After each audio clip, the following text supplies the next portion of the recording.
भासाकुन्देन्दुकण्ठस्फटिकमणिनिभा भासमाना समाना सामे वाग्देवतेयं निवसतु वदने सर्वदा सुप्रसन्ना। सभायै नमः। श्रीमान् कंदाडै रामानुजाचार्यवर्याणां स्मृति व्याख्यानमालायाम् अद्य अष्टमं व्याख्यानं विद्यते। अद्यतन पुराणं वर्तते ब्रह्मवैवर्तपुराणम्। एनं पुराणम् उररीकृत्य व्याख्यातुम् अत्र उपस्थिताः वर्तन्ते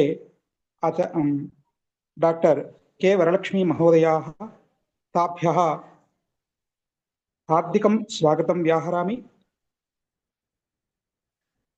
एतासां परिचयः सर्वेषां वर्तते एव, अपि संस्कृतपरिषदि एताः महाभागाः सहाचार्यरूपेण कार्यं कुर्वती अस्ति। एताभिः 30 ग्रन्थाः सम्पादिताः वर्तन्ते। एवं 4 अनुवादग्रन्थाः अपि एताभिः प्रकाशिताः वर्तन्ते। एवं एतासां मुखकमलात् अद्य ब्रह्मवैवर्तपुराणविषयं वयं श्रोतुं सन्नद्धाः स्मः। एवं अद्यतन सभायाम् उपस्थितेभ्यः सर्वेभ्यः संस्कृतविद्वद्भ्यः संस्कृत अनुरागिभ्यः सर्वेभ्यः अपि स्वागतं व्याहरामि। एवं आभासीयपटले उपस्थिताः वर्तन्ते पूर्वनिदेशकाः आचार्य के नीलकण्ठमहोदयाः। तानहं सविनयं सम्प्रार्थये आद्यक्षं निर्वोढुम्। व्याख्यानात् पूर्वम् अध्यक्षीयं भाषणं कर्तुम् आचार्यवर्यान् के नीलकण्ठमहोदयान् प्रार्थये। नीलकण्ठमहोदयेभ्यः नमस्कारः। शुभाभिनन्दनानि। शुभाशिषः वरलक्ष्मी। धन्यवादः। महान् प्रमोदः। हरिः ओम्। श्रीगुरुभ्यो नमः। श्रुतिस्मृतिपुराणानाम् आलयं करुणालयं नमामि भगवत्पादशङ्करं लोकशङ्करम्। व्यासं वसिष्ठनप्तारं शक्तेः पौत्रमकल्मषं पराशरात्मजं वन्दे शुकतातं तपोनिधिं। व्यासाय विष्णुरूपाय व्यासरूपाय विष्णवे नमो वै ब्रह्मनिधये वासिष्ठाय नमो नमः।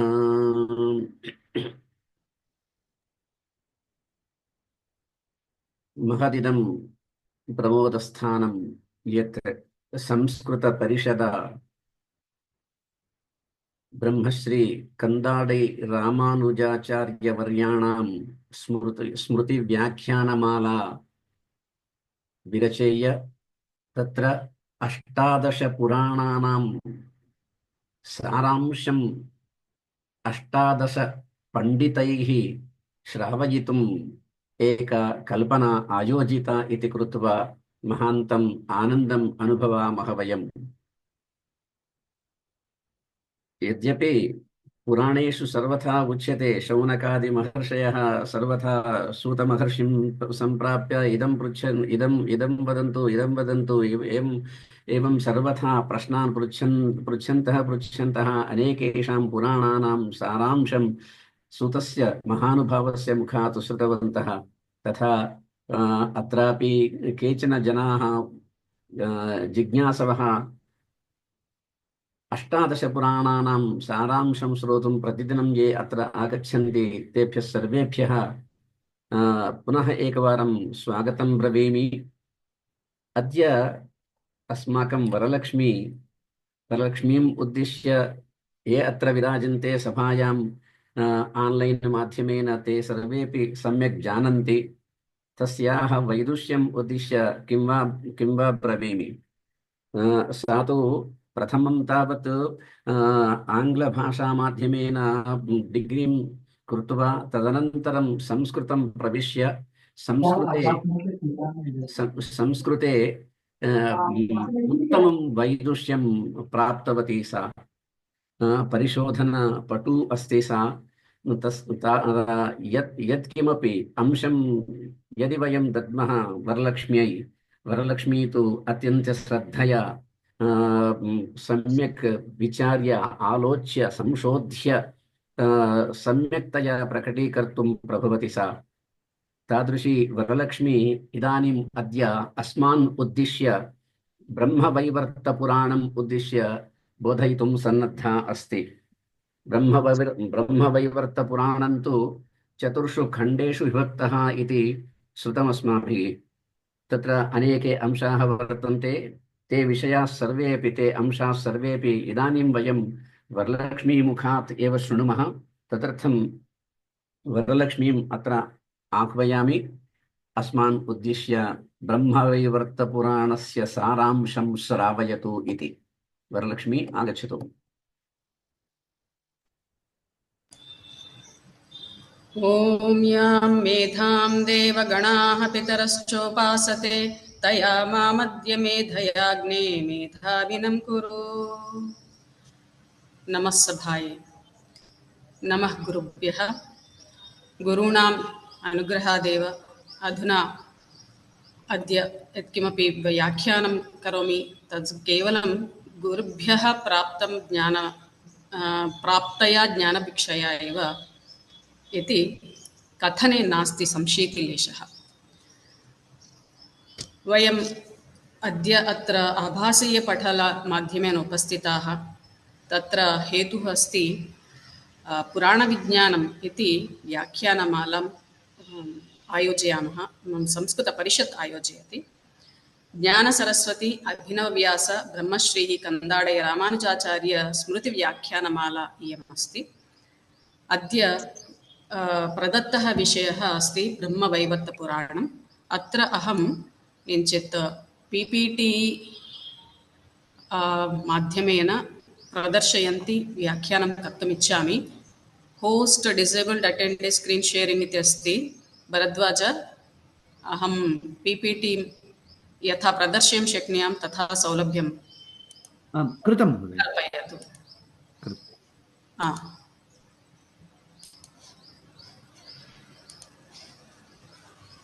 निमेषः।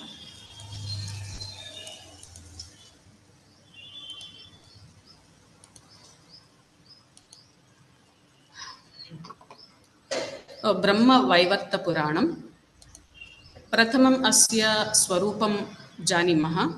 तदनन्तरं के विषयाः चर्चिताः इति बिन्दुरूपेण प्रस्तुमः। तदनन्तरं कांश्चन अंशान् संक्षिप्ततया प्रस्तुमः। अत्र ब्रह्मवैवर्तपुराणे 4 खण्डाः सन्ति। अहं तेलुगुभाषया अनन्तरं संस्कृतेन च व्याख्यानं प्रस्तौमि। ब्रह्मखण्डः, प्रकृतिखण्डः, गणपतिखण्डः, श्रीकृष्णजन्मखण्डः इति 4 खण्डाः सन्ति। ब्रह्मखण्डे 30 अध्यायाः, प्रकृतिखण्डे 67 खण्डाः सन्ति। प्रकृतिखण्डः एव देवीखण्डः इत्यपि नामान्तरेण व्यवह्रियते। गणपतिखण्डे 46 अध्यायाः सन्ति। श्रीकृष्णजन्मखण्डे 33,100 अध्यायाः सन्ति। 4 अपि विस्तृतः भागः अस्ति श्रीकृष्णजन्मखण्डः। अनन्तरम् अत्र ब्रह्मखण्डे सृष्टिक्रमः विस्तृततया वर्णितः अस्ति, विस्तारेण वर्णितः। तदनन्तरं द्वितीयखण्डः प्रकृतिखण्डः। तत्र देवी प्रकृतिस्वरूपिणी इव अभिवर्णिता। अनन्तरं गणपतिखण्डे विशिष्य कार्तिकेयस्य पुनः गणपतेः च आविर्भावः वर्णितः। अधिकतया गणपतेः आविर्भावः एव वर्णितः।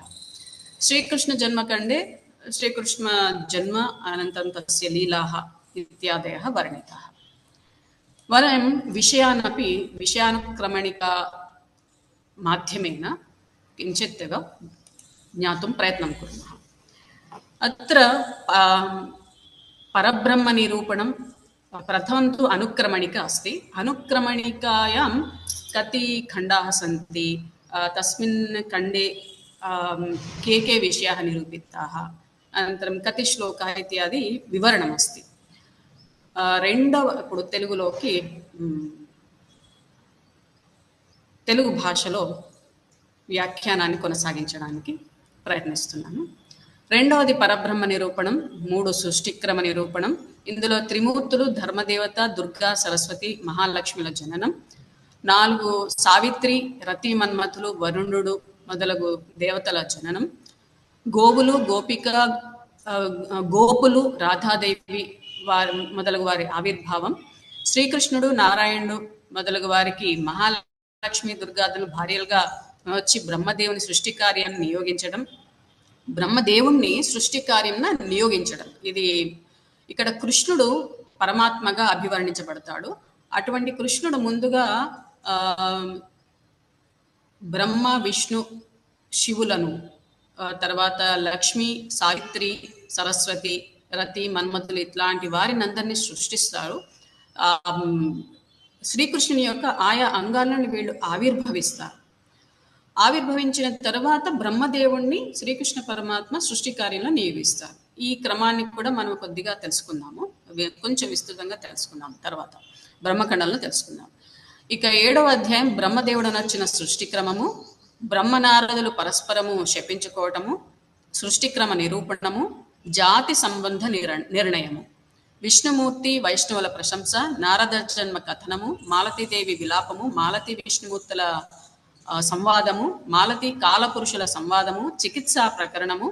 మనము ఇక్కడ చూసుకోవచ్చు ఆఖ్యానాలు, ఉపాఖ్యానాలు ఇవన్నీ ఉంటాయి. ప్రధానంగా ఆయా సందర్భంలో ఇలా సామాజిక విషయాలు కూడా, శాస్త్ర విషయాలు కూడా ప్రస్తావించబడ్డాయి. దీనికి ప్రమాణం ఇక్కడ చికిత్సా ప్రకరణం అన్నది. ఇక్కడ ఆయుర్వేదం గురించి ప్రస్తావించబడింది. ఒక ప్రకరణమే, ఒక అధ్యాయమే చికిత్సా ప్రకరణంగా మనకి ఇక్కడ ఇవ్వబడింది. ఇక్కడ ఆయుర్వేద విజ్ఞానం అంతా కూడా కూర్చబడింది. ఆయుర్వేదము అనే శాస్త్రము విడిగా పరిఢవిల్లక ముందు ఇక్కడ పురాణాల్లో ఒక అధ్యాయ రూపంలో పొందుపరచబడింది అని తెలుసుకోవచ్చు. తర్వాత విష్ణుమూర్తి ప్రశంస, మహాపురుష స్తోత్రము, విష్ణు శంకరుల స్తోత్రాలు, ఉపబర్హణుని జన్మ వృత్తాంతము. ఈ ఉపబర్హణుడు నారదుడు శాపం పొందగా జన్మనెత్తినటువంటి ఉపబర్హణుడి జన్మ వృత్తాంతం ఇది. తర్వాత నారదుని శాప విముక్తి, బ్రహ్మదేవునికి ఇతరుల పుత్రుల జననము, బ్రహ్మ నారదుల సంవాదము, సంసార సుఖాన్ని గురించి బ్రహ్మ నారదులు వివాదం పెట్టుకోవడము, కైలాసానికి నారదుడు వెళ్ళటము, ఆహ్నిక కార్యక్రమాల వివరణ, భక్ష్య పదార్థాల వివరణ. ఈ 2 అధ్యాయాల్లో మనకి ఆయుర్వేద విషయాలే కనిపిస్తాయి. తినదగ్గది ఏంటి, తినకూడనిది ఏంటి వివరాలు కనిపిస్తాయి. ధర్మశాస్త్ర విషయాలు కూడా ఈ ఆహ్నిక కార్యక్రమాల వివరణలోను, భక్ష్య పదార్థాల వివరణలోను ధర్మశాస్త్ర విశేషాలు కనిపిస్తాయి. తర్వాత బ్రహ్మ స్వరూప వైకుంఠ వర్ణనలు, నారద మహర్షి ప్రశ్నలు, భగవత్ స్తుతి, అతని స్వరూపంలో వర్ణన. తర్వాత ప్రకృతి ఖండం, ప్రకృతి యొక్క స్వరూపం, భేద వర్ణన, దేవతల జన్మ వివరణ, విశ్వ బ్రహ్మాండముల వర్ణన, సరస్వతి కవచము, యాజ్ఞవల్క్య మహర్షి కృత సరస్వతి స్తోత్రము, సరస్వత్యుపాఖ్యానము, యుగములు, మన్వంతరములు మొదలగు కాల వివరణ, పృథ్వీ స్తోత్రము, పృథ్వీ ఉపాఖ్యానము, గంగోపాఖ్యాన ప్రారంభము, గంగను మోహించిన శ్రీకృష్ణుని రాధాదేవి దూషించటం, గంగా విష్ణుల గాంధర్వ వివాహం, తులసి ఉపాఖ్యాన ప్రారంభం, వేదవతి రూపంలో తులసి రావణుని శపించటం, ఆమెయే సీతగా ద్రౌపదిగా జన్మించటం, తులసికి బ్రహ్మదేవుడు వరాన్నిచ్చుట, తులసి శంఖచూడుల వృత్తాంతము, శంఖచూడుల సంభాషణం, కాళికా శంఖచూడుల యుద్ధం, శంఖచూడ వధ, సాలగ్రామ వివరణ, తులసి మహాత్మ్యం, సావిత్రి ఉపాఖ్యాన ప్రారంభం, కర్మ ప్రాధాన్య నిరూపణం, సావిత్రి యమును ప్రశ్నించుట, మానవుడు నర్చిన కర్మలను అనుసరించి శుభాశుభ స్థానములు ఉండటం, శుభకర్మల ఫలితం, సావిత్రి చేసిన యమధర్మరాజ స్తోత్రం, నరక కుండముల పేర్లు, పాపులు పొందు నరక కుండాలు, పాపులు పొందు నరక కుండములు, వైష్ణవుల ప్రాశస్త్యం, నరక కుండముల వర్ణన. మనకి ఇక్కడ సావిత్రి ఉపాఖ్యానం అన్నది చూసుకుంటే ఆ సావిత్రి సత్యవంతుల కథను వర్ణిస్తూ యమునితో యముడు సావిత్రి సంవాద వ్యాజంతో నెపంతోటి అనేక శాస్త్ర విషయాల్ని కూర్చడం జరుగుతోంది. యమధర్మరాజు సావిత్రికి చేసిన జ్ఞానోపదేశం ఇక్కడ మనకి కథ రూపంలో ఇస్తాడు. యమధర్మరాజు సావిత్రికి ఉపదేశిస్తాడు. అది ప్రత్యక్షంగా యమధర్మరాజు సావిత్రికి ఉపదేశిస్తాడు. పరోక్షంగా ఇక్కడ ఎవరైతే పాఠకులు ఉంటారో, సహృదయ పాఠకులు ఉంటారో వారికి ఈ జ్ఞానోపదేశం చేయడం జరుగుతుంది. తర్వాత లక్ష్మీ పూజాది వర్ణనము, ఇంద్రుడికి దుర్వాస మహర్షి శాపం పెట్టడము, కర్మల ఫలితాలు, సముద్రమథన వృత్తాంతము, లక్ష్మీదేవి యొక్క పూజా విధానము, స్వాహాదేవి జన్మ వృత్తాంతము, స్వధాదేవి జన్మ మరియు పూజా విధానము, దక్షిణాదేవి జన్మ మరియు పూజా విధానము, షష్ఠీదేవి యొక్క పూజా స్తోత్రాదులు, మంగళోపాఖ్యానము, మనసాదేవి ఉపాఖ్యానం. ప్రస్తుతం మనము మానస మందిరం అని తీర్థయాత్రకు వెళ్తూ ఉంటారు. మానసాదేవి మందిరం. ఆ మానసాదేవి మందిరానికి ఇలా మానసాదేవి ఏ దేవత అయితే ఉపాసన జరుగుతుందో మానసాదేవి రూపంలో ఆ దేవికి సంబంధించిన ఉపాఖ్యానాలు, పూజా స్తోత్రాలు ఇక్కడ మనకి లభిస్తాయి. సురభి ఉపాఖ్యానము, రాధోపాఖ్యానం ప్రారంభం, రాధాదేవిని సుధాముడు శపించటము, సుయజ్ఞోపాఖ్యానము, కర్మఫలాలను వివరించుట, సుయజ్ఞునికి అతిథి వేషం ఉన్న విష్ణుపదేశము, సుయజ్ఞుడు గోలోకాన్ని చేరుకోవడం, రాధాదేవి యొక్క పూజా స్తోత్రాదులు, రాధా కవచం, దుర్గోపాఖ్యాన ప్రారంభం, తారాచంద్రుల దుర్వృత్తి దోష నివారణ, బృహస్పతి కైలాసం చేరట, శ్రీకృష్ణుడు దేవతలకు తారను ఉద్ధరించి ఉదాహరణ చెప్పటం, తార తిరిగి బృహస్పతిని చేరటం, బుద్ధోత్పత్తి, సురథుడు వైశ్యుడు వారి కోరికలు సిద్ధించుట, దుర్గాదేవి వైశ్యంతో సంభాషించుట, దుర్గాదేవి ఆ దేవి బలికి ఉపయోగించే పశువులు, దుర్గాదేవి సురథునకు జ్ఞానోపదేశం చేయుట, దుర్గా స్తోత్రము, బ్రహ్మాండ మోహనము, మోహకమను దుర్గా కవచము, తర్వాత గణపతి ఖండం. మూడవది పార్వతీ పరమేశ్వర్ల సంభోగ వర్ణన, సంతాన ప్రాప్తికే పార్వతీ పరమేశ్వరుని ప్రాధేయపడటం, పుణ్యకవ్రత మహిమ, పుణ్యకవ్రత విధానం, పుణ్యకవ్రత ప్రాశస్త్యం, పార్వతీదేవి పుణ్యకవ్రతం చేయటం, పార్వతీదేవి అనొచ్చిన శ్రీకృష్ణ స్తోత్రం, గణపతి జననం, దేవతలు బాల గణపతిని సందర్శించుకోవడం, గణపతి జన్మోత్సవ వేడుకలు. ఈ అధ్యాయంలో కనిపించే వర్ణనలన్నీ కూడా మన మానవ జీవితానికి కూడా అన్వయిస్తాయి. ఇక్కడ ఏ క్రమంలో అయితే ఈ ఉత్సవాలు కానీ ఆయా ఆచారాలు సంప్రదాయాలు కానీ వర్ణించబడ్డాయో ఇప్పటికీ మన సామాజిక జీవితంలో ఇవన్నీ గోచరిస్తాయి. వీటికన్నిటికీ మూలము ఈ పురాణాలని మనం చెప్పుకోవచ్చు. ఇక శని అధోదృష్టితో ఉండడానికి గల కారణం చెప్పటము, శని దృష్టి సోకటిచే గణపతి శిరస్సు తెగిపడటము, శ్రీహరి గణపతికి శిరస్సును అతికించడం. ఈ రెండు అధ్యాయాల్లోని విషయాలను చూస్తే సాధారణంగా మనకి ఈ గణపతి జన్మ తర్వాత గజ శిరస్సు అతికించబడటము ఇవన్నీ లోకంలో రకరకాల కథల రూపంలో ప్రచారంలో ఉన్నాయి. మనకు తెలిసిన కథ ప్రకారము శివుడు పార్వతీదేవి మందిరంలోకి ప్రవేశించబోతుంటే అక్కడ కాపలాగా గణపతి నియోగింపబడ్డాడని, ఆ కోపంతో శివుడు ఆ బాలుని శిరస్సుని తుంచివేశాడని, శూలంతో తుంచివేశాడని వింటుంటాం. ఇక్కడ మాత్రం దానికి భిన్నంగా శని ఈ జన్మోత్సవ వేడుకలకి హాజరయ్యాడని, అతని దృష్టి పడటం వల్ల ఆ బాలుని శిరస్సు తెగిపడిందని, దాన్ని విష్ణువు గజం యొక్క శిరస్సును తెచ్చి అతికించి బాలుని బతికించాడని అనిపిస్తుంది. ఈ కొద్ది తేడాలు మనం గమనించవచ్చు.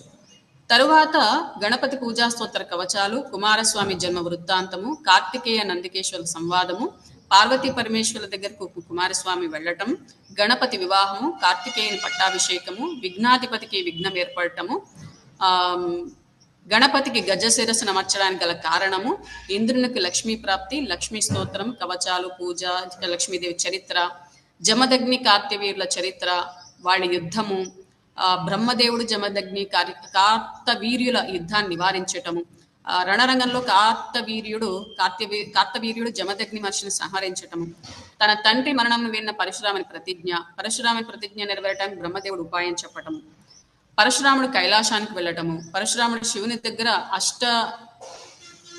శస్త్ర విద్యలను అభ్యసించటము, పరశురాముడికి శ్రీకృష్ణ మంత్రోపదేశము, పరశురామునికి శ్రీకృష్ణ స్తోత్రం ఉపదేశించటం, పరశురామునికి శుభశిఖములు సుస్వప్నము కలగటం, కార్తవీర్యుడు పరశురామునితో యుద్ధం చేయబోట, నారాయణుడు పరశురామునికి శివకవచాన్ని ఉపదేశించటం, పరశురామ కార్తవీర్యార్జునుల యుద్ధం, పరశురామునికి భద్రకాళి కవచోపదేశం, పరశురామునికి శ్రీలక్ష్మి కవచోపదేశించటం, పరశురామునికి దుర్గతి నాశిని కవచోపదేశము, మునులు పరశురాముని కైలాసానికి వెళ్ళమని చెప్పటము, కైలాస వర్ణనము, కైలాసమ గణపతి పరశురాముల సంవాదము, గణపతి యొక్క దంతం విరిగిపోవడం గల కారణం తెలపడము, గణపతి స్తోత్రము, పరశురాముడు నచ్చిన దుర్గా స్తోత్రము, పరశురాముడు భూలోకం చేరటము, గణపతి ఖండ మహాత్మ్యం. ఇవి ఈ తృతీయ గణపతి ఖండంలోని విషయాలు. కొద్దిగా శ్రీకృష్ణ జన్మఖండంలో 133 అధ్యాయాలు ఉన్నాయి.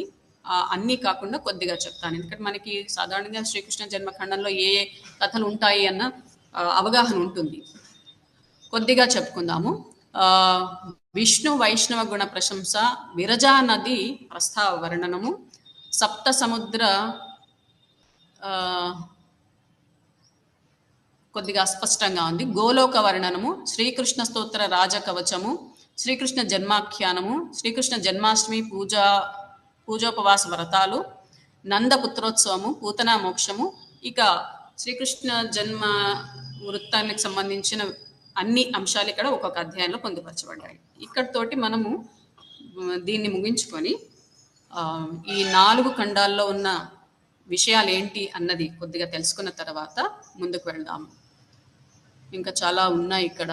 ఏకాదశి వ్రతాలు, గోపిక, రకరకాల వ్రతాలు, కవచాలు, స్తోత్రాలు ఇవన్నీ చూడొచ్చు మనము, ఉపాఖ్యానాలు. ఇక ప్రథమోధ్యాయానికి వస్తే ఇక్కడే వ్యాస మహర్షి మనకి ఈ పురాణం యొక్క స్వరూపాన్ని వివరించడం చూడొచ్చు.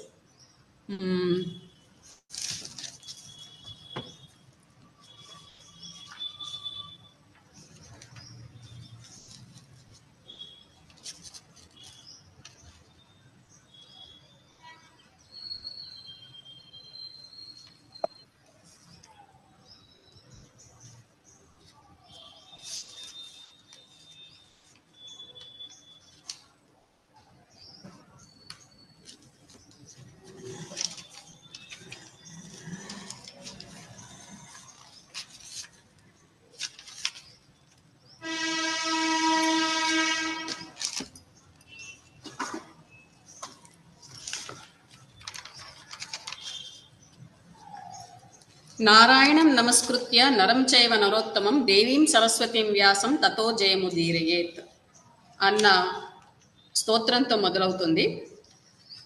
నారదుడు చెప్తున్నాడు, నారాయణ మునికి ఇది ఉపదేశిస్తున్నాడు.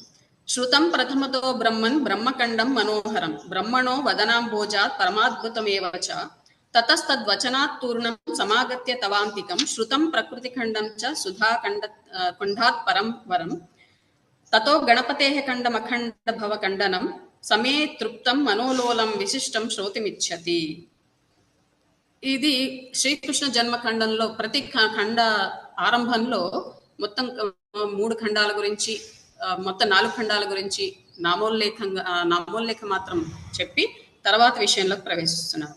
ఇక్కడ నారదుడు ఏం చెప్తున్నాడంటే,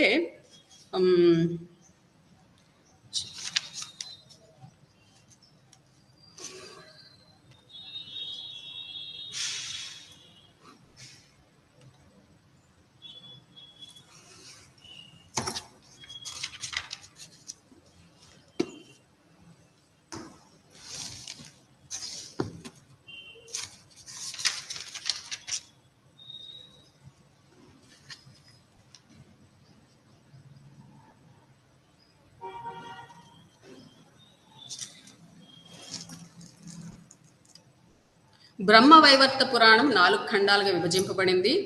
తొలి ఖండం బ్రహ్మఖండంలో యోగులు, వైష్ణవులు ఏ పరమాత్మను నిత్యం ధ్యానిస్తారో సమస్త సృష్టికి కారణభూతమైన ఆ పరమాత్మ నిరూపణం చేయబడింది. సంతులు, యోగులు, వైష్ణవులు ముగ్గురు వేర్వేరు కాదు, ఈ ముగ్గురు కూడా వారి వారి అజ్ఞాన పరిపాకం వల్ల ఈ విధంగా వ్యవహరింపబడతారు అని చెప్తున్నాడు. తర్వాత రెండవ ఖండమైన ప్రకృతి ఖండంలో దేవతలు, సమస్త జీవుల జన్మ వృత్తాంతము, దేవతా కవచాలు, స్తోత్రాలు, మంత్రములు, పూజ చేయ పద్ధతి ఇవన్నీ వర్ణించబడ్డాయి అని చెప్తాడు.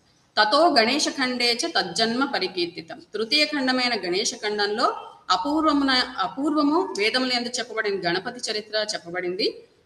గణేశ భృగు సంవాదంలో సమస్త తత్వ నిరూపణము, గణపతి యొక్క కవచము, స్తోత్రాలు, మంత్రాలు చెప్పబడ్డాయి.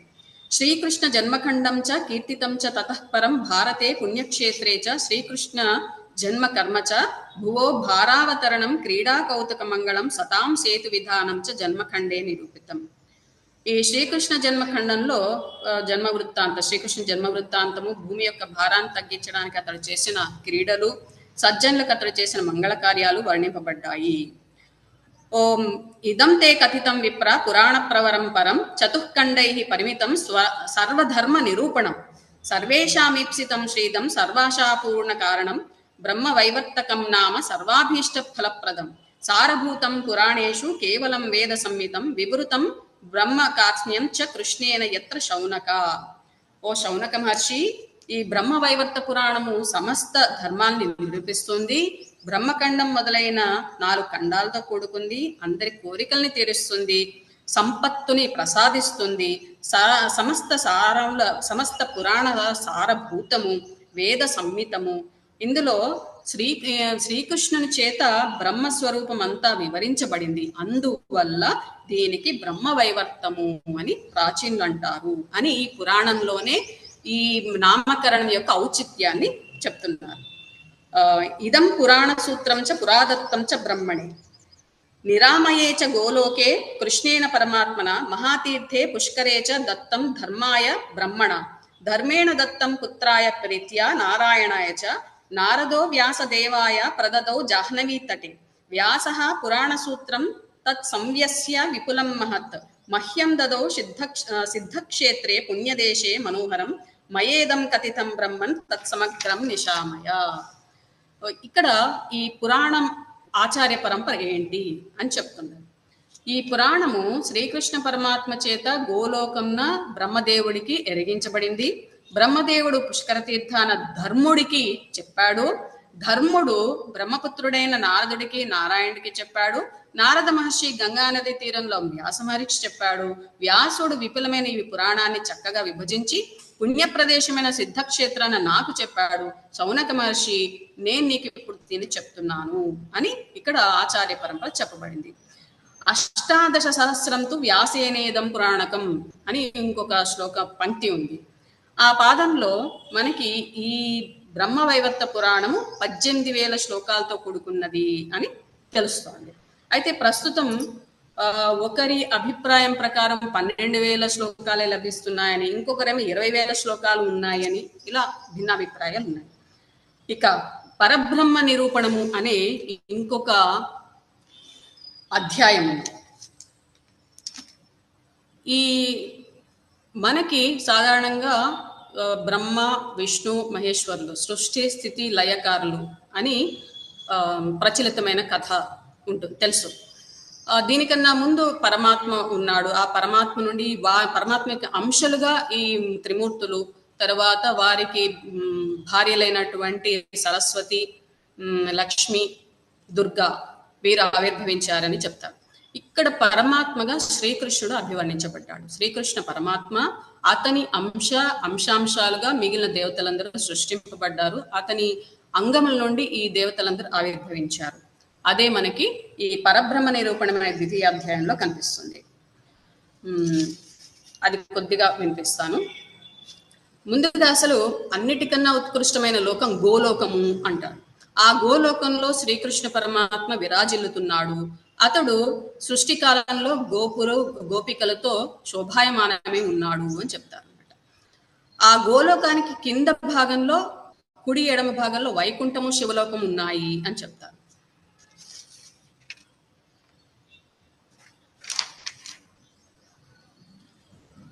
స్వేచ్ఛామయుడు, సమస్తానికి కారణభూతమైన వాడు, సృష్టి సమస్తానికి ఆధారభూతుడు, ఎల్లప్పుడూ గోపవేషం నుండివాడు, భక్తానుగ్రహకారకుడు, కోటి పూర్ణచంద్రుల శోభ కలవాడు, కిషోర వయసులో ఉన్నవాడు ఆ పరబ్రహ్మ అని చెప్తూ, మరి ఆ పరబ్రహ్మ ఎవరు అంటే స్వార్థమైన కోరికలు లేనివాడు, నిర్వికారుడు, సర్వ పరిపూర్ణుడు, రాసమండల మధ్య భాగం ఉన్నవాడు, రాసేశ్వరుడు, శాంతుడు.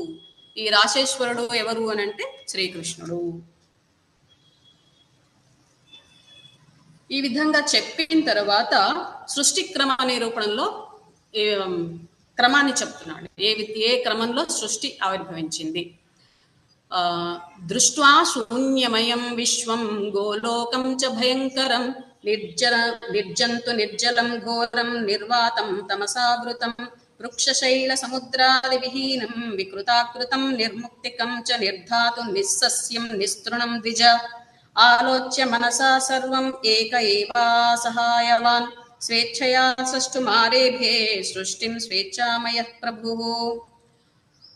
శ్రీకృష్ణుడు ఇదంతా విశ్వమంతా శూన్యంగా ఉందని తలచి సృష్టిని చేయడానికి ప్రారంభించాడు.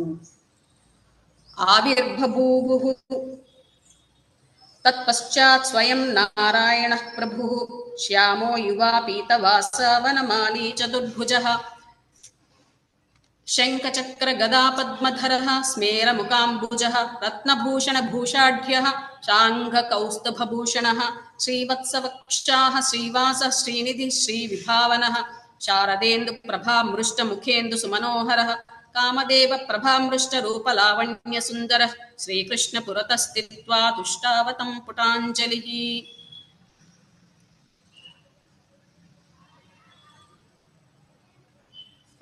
శ్రీకృష్ణుడి నుండి నారాయణుడు ఆవిర్భవించాడు. తర్వాత నారాయణుడు శ్రీకృష్ణ భగవాన్ని స్తుతించాడు. అటు పిమ్మట ఒక్కొక్కరి ఆవిర్భావం జరుగుతుంది. ఆయా దేవతల ముఖం నుండి శ్రీకృష్ణుడి యొక్క స్తుతి కూడా ఇక్కడ మనం గమనించవచ్చు. క్రమంగా మహాదేవుడు జన్మిస్తాడు. తర్వాత మహాదేవుడు అంటే శంభువుడు మళ్ళీ కృష్ణుని స్తుతించాడు. బ్రహ్మ ఆవిర్భవించాడు. బ్రహ్మ కూడా శ్రీకృష్ణుని స్తుతిస్తాడు. ఆ తర్వాత శ్రీధర్ముడు ధర్మదేవత ఆవిర్భవిస్తాడు. ఆ ధర్మదేవుడు కూడా శ్రీకృష్ణ భగవాన్ని స్తుతిస్తాడు. ఇలా ఒక్కొక్క సరస్వతీదేవి,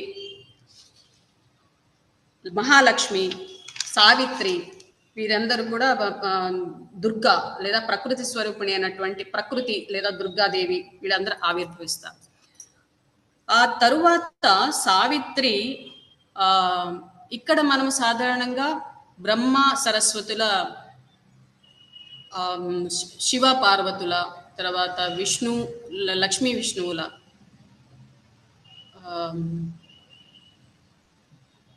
దంపతులుగా మనం అభివర్ణిస్తాం మిగిలిన పురాణాలు. ఈ పురాణంలో మాత్రము సరస్వతి లక్ష్ముల్ని నారాయణుడికి సమర్పిస్తాడు శ్రీకృష్ణ పరమాత్ముడు. సావిత్రిని బ్రహ్మకు భార్యకమని ఆదేశిస్తాడు అని ఉంటుంది. శివుడికేమో ప్రకృతిని లేదా దుర్గని భార్యగా స్వీకరించమని శ్రీకృష్ణ పరమాత్ముడు చెప్పడం జరుగుతుంది. శివుడు మాత్రము నిరాకరించడం జరుగుతుంది. కానీ కాలాంతరంలో అయినా సరే దుర్గను లేదా ప్రకృతిని భారీగా స్వీకరించవలసిందే అని చెప్పేసి శ్రీకృష్ణ పరమాత్ముడు ఆదేశిస్తాడు. మన్మధుడు, తర్వాత రతీదేవి వీరందరూ కూడా శ్రీకృష్ణుడి నుండి ఆవిర్భవిస్తారు. గోవులు, గోపిక, రాధాదేవి వీరందరూ ఆవిర్భవించిన తరువాత మనకి ఏ విధంగా సృష్టి కార్యంలో బ్రహ్మ ఉపక్రమిస్తాడు అని వర్ణన ఉంటుంది.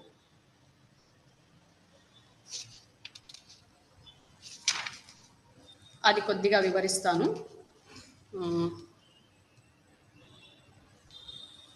పేజ్ 29.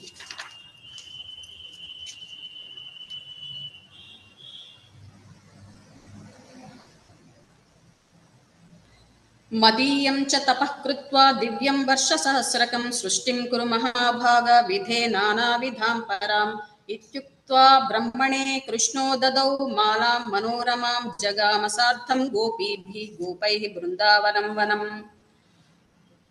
బ్రహ్మదేవుణ్ణి శ్రీకృష్ణుడు నియోగించాడు, సృష్టి కార్యక్రమం నియోగించాడు. దివ్య వర్ష సహస్రాలు నా కొరకు తపస్సు ఆచరించి వివిధ సృష్టి కార్యక్రమాన్ని ప్రారంభించు అని ఆదేశించాడు. తర్వాత బ్రహ్మదేవుడు సృష్టి క్రమాన్ని ఆరంభించాడు.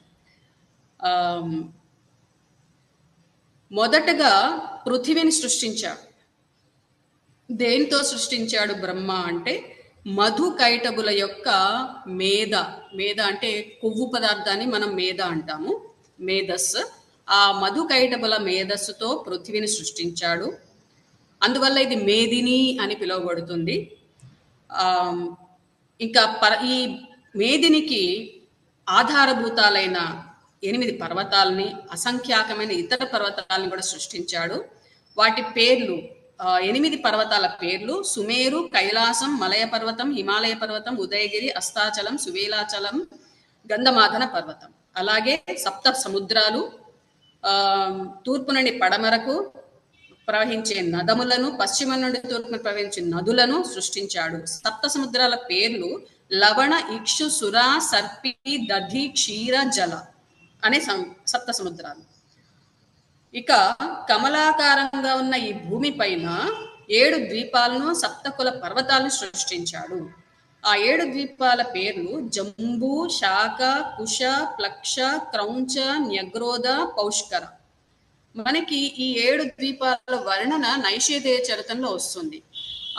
దమయంతి స్వయంవరానికి ఈ 7 ద్వీపాల నుండి రాజులు ఏతించారు అని, ఆ సందర్భంలో దమయంతి ఒక్కొక్క రాజుని సమీపించినప్పుడు ఆ రాజు ఏ ద్వీపానికి చెందినవాడు, ఆ ద్వీపం యొక్క విశేషాలు ఏంటి, అక్కడ భౌగోళిక వర్ణన ఇవన్నీ చేయడం జరుగుతుంది. శ్రీహర్షుడు అవన్నీ వర్ణిస్తాడు. అవే ఈ 7 ద్వీపాలు ఇక్కడ కూడా వర్ణించబడ్డాయి. వాటికి శ్రీహర్షుడు చేసినటువంటి ఆ సప్తద్వీపముల వర్ణనకు ఈ పురాణాలే ఆధారం అని మనకి ప్రమాణం కనిపిస్తుంది. తథా బ్రహ్మ తపః కృత్వా సిద్ధిం ప్రాప్య యథేప్సితాం ససృజే పృథ్వీమాదౌ మధు కైటభమేధసా ససృజే పర్వతానష్టౌ ప్రధానాన్ సుమనోహరాన్ క్షుద్రాన్ అసంఖ్యాన్ కిం బ్రూమః ప్రధానాఖ్యాం నిశామయ సుమేరుం చైవ కైలాసం మలయం చ హిమాలయం ఉదయం చ తథాస్తం చ సువేలం గంధమాదనం సముద్రాన్ ససృజే 7 నదాన్ కతివిధా నదీః వృక్షాంశ్చ గ్రామ నగరం సముద్రాఖ్యా నిశామయ లవణేక్షు సురా సర్పిర్దధి దుగ్ధ జలార్ణవాన్ లక్షయోజనమానేన ద్విగుణాంశ్చ పరాత్పరాన్ 7 ద్వీపాంశ్చ తద్భూమి మండలే కమలాకృతే ఉపద్వీపాంస్తథా 7 సీమా శైలాంశ్చ 7 చ నిబోధ విప్రదీపాఖ్యాం పురాయా విధినా కృత జంబూశాఖ కుశ ప్లక్ష క్రౌంచ న్యగ్రోధ పౌష్కరాన్. ఇప్పుడు చెప్పిన విశేషాలన్నిటికీ కూడా ఇవి శ్లోకాలు. ఇంకా మేరు పర్వతం యొక్క 8 శిఖరాలు, ఆ 8 శిఖరాల పైన 8 పట్టణాలని బ్రహ్మదేవుడు సృష్టించాడు. ఎందుకని? అష్టదిక్పాలకులు విహరించడానికి కురంచట. మేరు పర్వతం మూలంలో ఆదిశేషుని పట్టణమైన పాతాళాన్ని నిర్మించాడు. ఆ మేరు పర్వతం యొక్క పై భాగంలో 7 స్వర్గాలను సృష్టించాడు. అవి ఏమిటి అంటే భూర్లోకము, భువర్లోకము, సువర్లోకము, జనోలోకము, తపోలోకము, సత్యలోకము. అన్ని శిఖరాలకు పైన ఉన్నది బ్రహ్మలోకము. ఈ 7 లోకాల పైన ధ్రువలోకం ఉన్నది అని. మరి మేరు పర్వతం క్రింది భాగంలో 7 పాతాళాలు ఉన్నాయి. అతల, వితల, సుతల, తలాతల, మహాతల, పాతాళం, అన్నిటికన్నా ఉన్నది రసాతలము. 7 ద్వీపాలు, 7 స్వర్గాలు, 7 పాతాళాలు. ఈ లోకాలన్నీ బ్రహ్మదేవుని ఆధిపత్యం ఉన్న బ్రహ్మాండంలోవి అని చెప్తున్నాడు.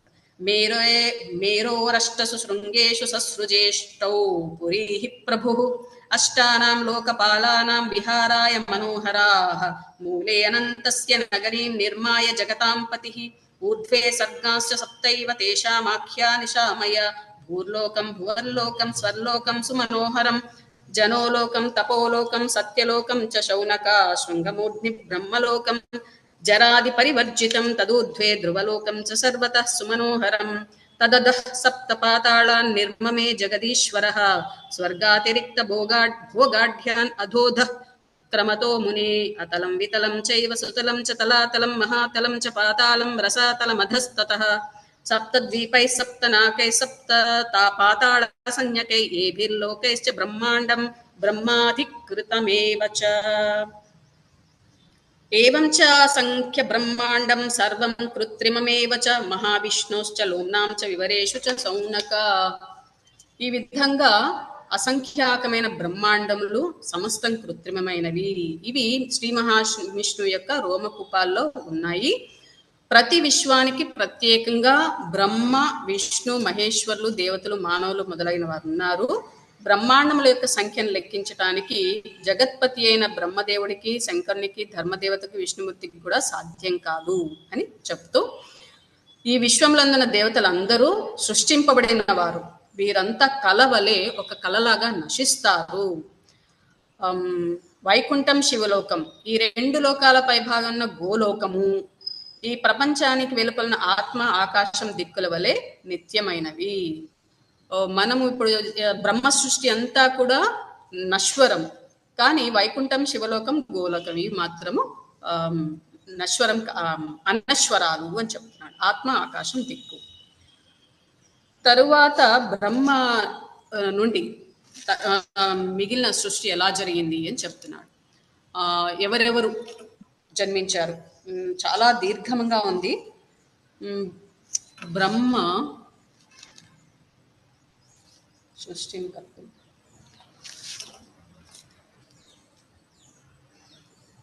బ్రహ్మ విశ్వం వినిర్మాయ సావిత్ర్యాం పరయోషితి. ముందుగా నేను భావాన్ని చెప్పి ఆ తర్వాత శ్లోకాన్ని చదువుతాను, అప్పుడు మనకి అర్థమవుతుంది.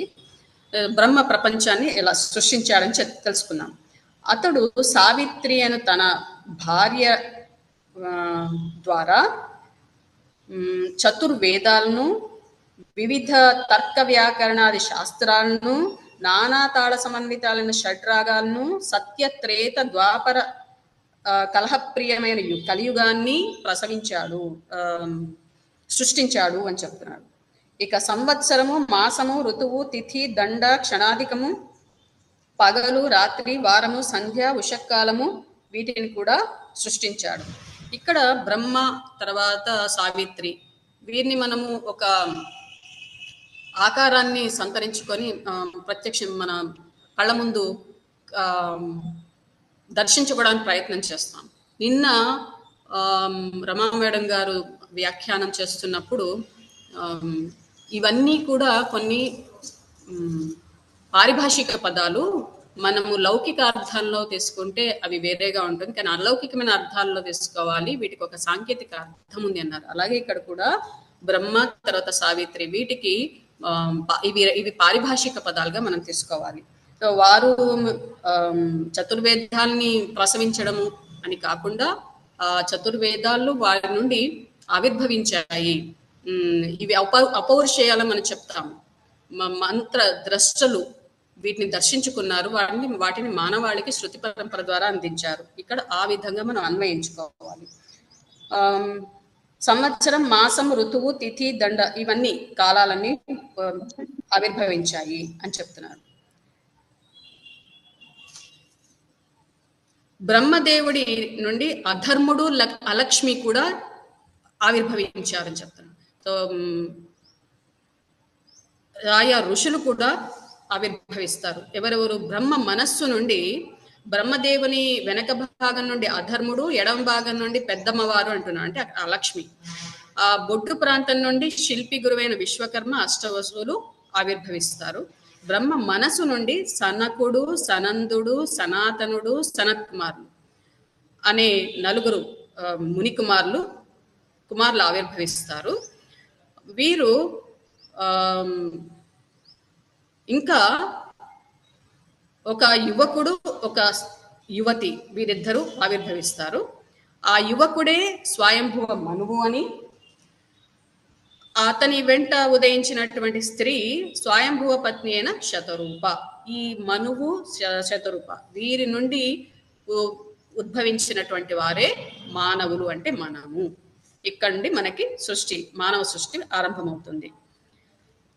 ఇక తన నలుగురు మానస పుత్రులు ఎవరైతే ఉన్నారో సనకుడు, సనందుడు, సనాతనుడు, సనత్ కుమారులు, వీరిని ఇక సృష్టి కార్యంలో పాల్గొనమని చెప్తాడు. కానీ వారు మేము తపస్సును ఆచరించుకుంటామని చెప్పి తండ్రి అయిన బ్రహ్మదేవుడి యొక్క ఆజ్ఞను నిరాకరించి వారు వెళ్ళిపోతారు. బ్రహ్మ చాలా కోపంతో ఊగిపోతుంటాడు. ఆ సమయంలో అతని కోపం నుండి ఆ కోపం వల్ల ఏ తేజస్సు అయితే ఉద్భవించిందో ఆ తేజస్సు నుండి ఏకాదశ రుద్రులు ఉద్భవించారు అని ఈ విధంగా మొదలవుతుంది.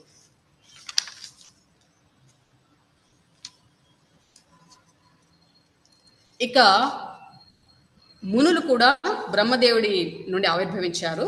కుడి చెవి నుండి పులస్త్యుడు, ఎడమ చెవి నుండి పులహ మహర్షి, కుడి కంటి నుండి అత్రి మహాముని, ఎడమ కంటి నుండి క్రతు మహర్షి, నాసికారంధ్రం నుండి అరణి మహర్షి, ముఖం నుండి అంగిరస మహర్షి, ఎడమ పార్శ్వ నుండి భృగు మహర్షి, కుడి పార్శ్వ నుండి దక్షుడు, ఛాయ నుండి కర్దమ మహర్షి, నాభి నుండి పంచశికుడు, వక్షస్థలం నుండి ఓడు మహర్షి, కంఠ ప్రదేశం నుండి నారదుడు, స్కంద ప్రదేశం నుండి మరీచి మహర్షి, గొంతుకు నుండి అపాంతరతుముడు అనే ఋషి, నాలుక నుండి వశిష్ఠుడు, అధరోష్టం నుండి ప్రచేతసుడు అనే వరుణుడు, కుక్షి భాగం నుండి ఎడమ పార్శ్వం నుండి కుక్షి భాగమునకు ఎడమ పార్శ్వం నుండి హంస మహర్షి, కుడి పార్శ్వం నుండి యతి అనే ఋషి ఆవిర్భవించారు.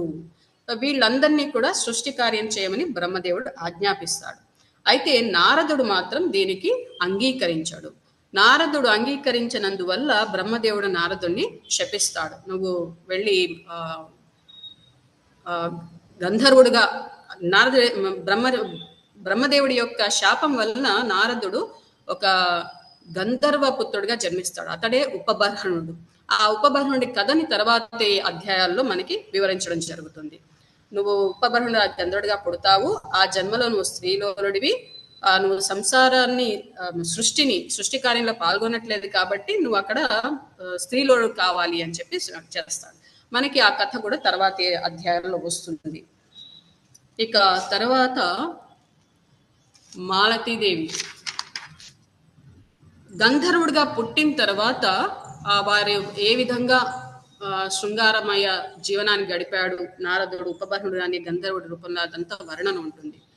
తర్వాత ఒకనొక సందర్భంలో అతనికి శాప విముక్తి కలిగి దేహాన్ని త్యజించడం జరుగుతుంది. అక్కడ ఉపాఖ్యానాలు, ఆఖ్యానాలు అనే వ్యాజంతో ఆయా శాస్త్ర విషయాలను, సామాజిక విషయాల్ని వ్యాసుడు మనకు ఉపదేశించాడని చెప్పుకున్నాం కదా. ఈ ఉపబర్హుడి కథలో మనకి ఆ విషయం తెలుస్తుంది. ఉదాహరణకి 56వ పేజీ.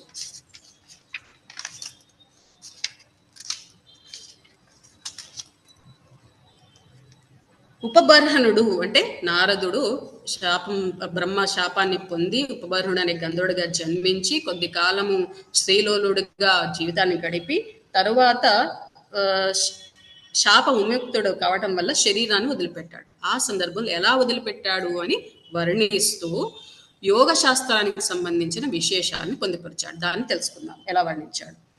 మూలాధారము, స్వాధిష్టానము, మణిపూరము, అనాహతము, విశుద్ధము, ఆజ్ఞ అనే షట్ చక్రాలను భేదించుకొని ఇడా, విశుద్ధ, నిరుద్ధ, వాయు సంచారిణి, తేజశుష్కరి, బలపుష్టికరి, బుద్ధి సంచారిణి, జ్ఞాన జృంభణకారిణి, సర్వ ప్రాణహర, పునర్జీవనకారిణి అను 16 నాడులను భేదించుకొని ఆత్మను మనస్సుతో కలిపి యోగశక్తితో బ్రహ్మరంధ్రం వరకు తీసుకొని వచ్చి ఉపబర్హనుడు క్షణకాలము ఆత్మను ఆత్మలోనే ఉంచి తన గత జన్మ జ్ఞానము కలిగి పరబ్రహ్మను చేరుకున్నాడు అని వర్ణిస్తున్నాడు. ఆ శ్లోకాల్ని నేను చదివి వినిపిస్తాను.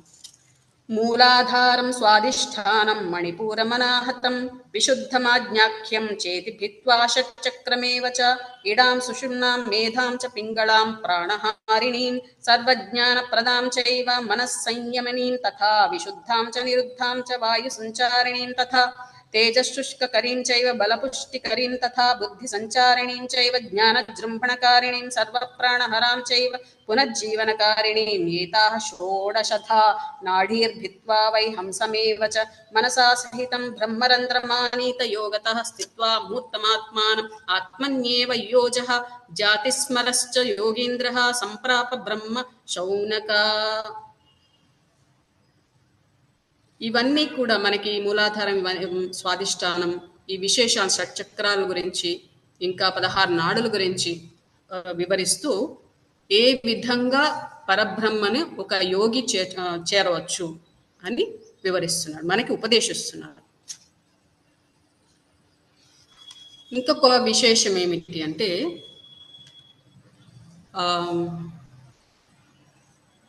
4 వర్ణాశ్రమాలు, 4 వర్ణాలు మనకు ప్రసిద్ధమే. అది బ్రాహ్మణ, క్షత్రియ, వైశ్య, శూద్ర.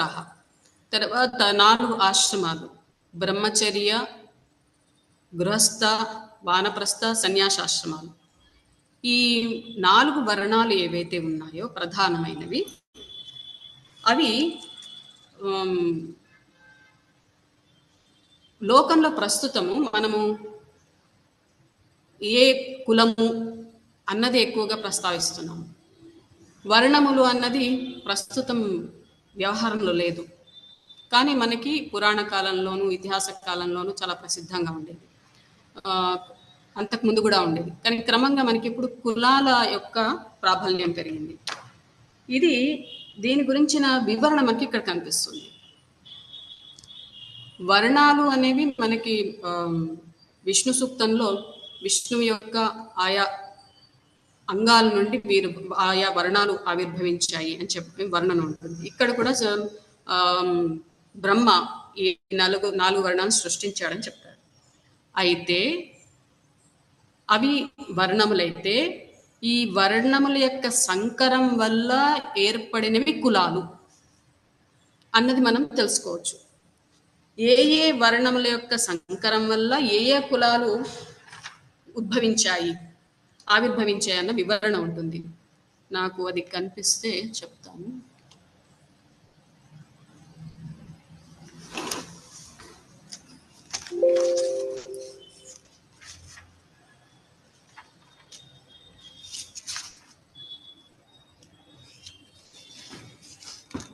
సరే, అది తర్వాత నేను కనిపించినప్పుడు చెప్తాను. ఇంకొక ప్రకరణంలో ఇప్పటి వరకు నేను యోగ శాస్త్రం గురించిన విశేషాలు ఎలా పొందుపరిచారు ఆఖ్యానాల్లో అని చెప్పి ఒక ఉదాహరణ చెప్పించాను. అలాగే చికిత్సా ప్రకరణంలో ఆయుర్వేద విశేషాలను, ఆయుర్వేదం యొక్క ఆవిర్భావము, ఆయుర్వేద విశేషాలు ఎలా పొందుపరిచారు అని తెలుసుకుందాం. దాన్ని వివరిస్తాను.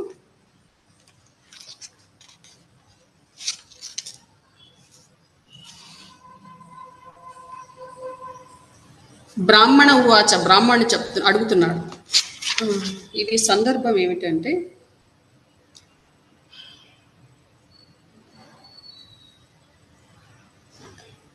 ఉపబర్హనుడు తన దేహాన్ని త్యజించాడని ఇంతకుముందు తెలుసుకున్నాం. ఆ ఉపబర్హనుడి యొక్క భార్యల్లో ఒక భార్య మాలావతి. ఆ మాలావతి దేవతలందరినీ ప్రార్థిస్తుంది, నా భర్తకు పునర్జన్మని ఇయ్యండి అని. అప్పుడు ఆ దేవతలు ఆవిడికి ఉపదేశిస్తారనమాట. మృత్యు కన్య చెప్తుంది, మాలావతికి చెప్తుంది అనమాట. ఇంకా ఎవరు, కాల పురుషుడు కూడా ఉపదేశిస్తాడు. ఓ మాలావతి, నేను స్వతంత్రుని కాను, యముడు, మృత్యు కన్య, వ్యాధులు ఎవరు కూడా స్వతంత్రులు కారు. మేమందరూ పరమేశ్వరుని ఆజ్ఞను పాలిస్తాము. వారి వారి కర్మల ఫలాన్ని అనుభవిస్తూ వీరు పుట్టడము లేదా గతించడం జరుగుతుంది అని చెప్తూ ఆ సందర్భంలో చికిత్సా ప్రకరణం ప్రారంభిస్తున్నారన్నమాట. ఓ మాయావతి, నీవు కాలుని, యముణ్ణి, మృత్యుకన్యని, వ్యాధుల సమూహాన్ని చూచావు కదా అని చెప్తూ ఆ సందర్భంలో మాలావతి ముఖం నుండి అడుగుతారన్నమాట.